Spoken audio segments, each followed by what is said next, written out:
మన ప్రభువును రక్షకుడైన యేసుక్రీస్తు వారి పరిశుద్ధ నామంలో ఇప్పుడు వచ్చిన నా పిల్లలందరికీ నా హృదయపూర్వక వందనాలు తెలియజేస్తున్నానండి. మరియు ఈరోజు మంగళవారం 28వ తారీఖు 10వ మాసంకి వచ్చేసాం. దీనికి నాకు ఇచ్చిన తలంపు ఏంటంటే దీని గురించి బ్యాక్గ్రౌండ్ చెప్పాలి. కొంచెం మీకు కూడా అర్థమవుతుంది. యేసుక్రీస్తు వారు సేవా ప్రారంభంలో శిష్యులు చెప్తున్నాడు. మత్తయి సువార్త 16:21 మాట్లాడుతుంది. అక్కడ సంఘం అనౌన్స్ చేశాడు.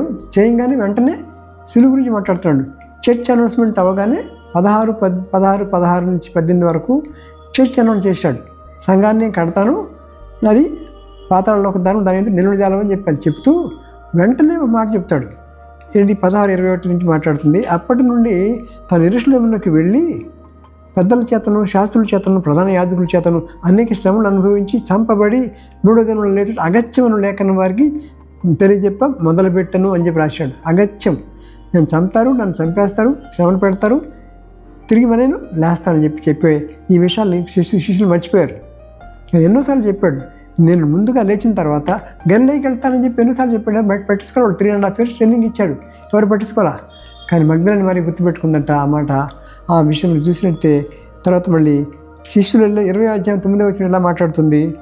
ఆయన మృతి నుండి తర్వాత శ్రమలు అనిపించి మృతి నుండి సమాజం తిరిగి లేచుట అగత్యమను లేఖనం వారు ఇంకాను గ్రహింపరైరి. చక్కటి మాట్లాడండి. అక్కడ ఏం చేశాడు? 16:21లో అగత్యం అనే మాట తాళం చెవి రెండింటికి 16:21 మత్తయికిని, యోహాను సువార్త 20:9 తాళం చెవి అది. అక్కడ ఏం రాశాడు?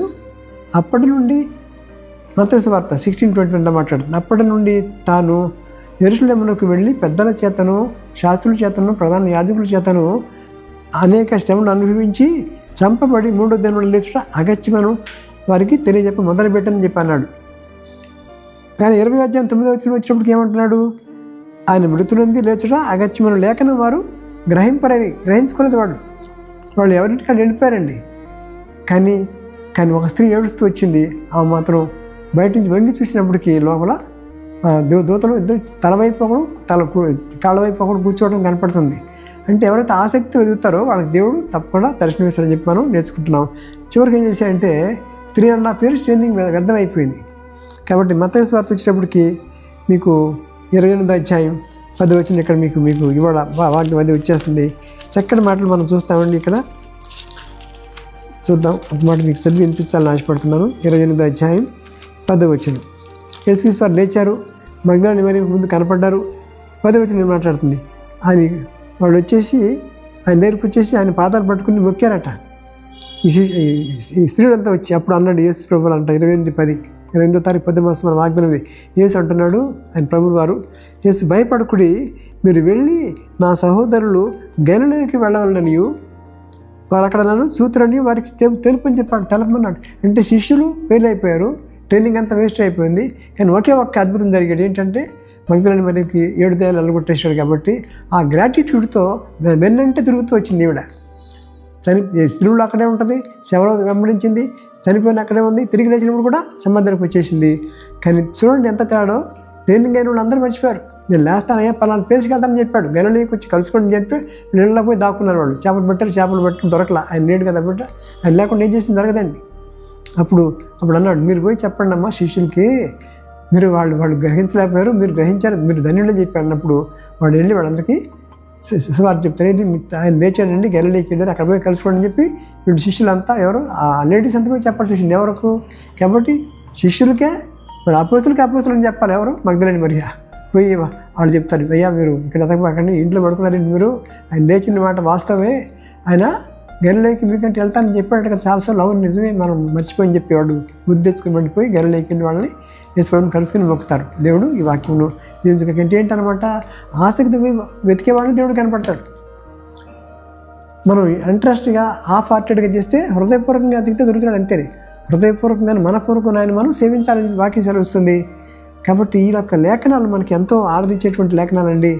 అని అన్నాడు, మీరు నాకు ప్రార్థన చేయవచ్చు వత్తురేని, మీరు నాకు మొరపెట్టుదురేని, మీరు నన్ను వెతికితే మీరు పూర్ణ హృదయంతో నన్ను వెతికినట్టు మీరు నన్ను కనుగొంటారు, నన్ను నేను మీకు కనపరుచుకుంటానని చెప్పి లేఖనాలు కనపడుతున్నాయి. కాబట్టి ఆసక్తి లేకపోతే దేవుడు కనపడడం మాట్లాడండి. ఆసక్తి కలిగి మీరు మాట్లాడారు కాబట్టి వారు ఆయన్ని కలుసుకోగలిగారు. దేవుడి వాక్యమును దీవించుగాక. చిన్న ప్రార్థన చేసుకుందామండి. ప్రేమగల తండ్రి, గొప్ప దేవ, మీ పాదాలకు స్తోత్రాలైనా. ఇదిగో మగ్ధలేని మరి స్టోరీ మాకు చెప్తున్నారు ప్రభు. శిష్యులంతా కూడా మరి పారిపోయారు ప్రభు, ఆయన్ని వెతకలేదు, ఆయన గురించి పట్టించుకోలేదు.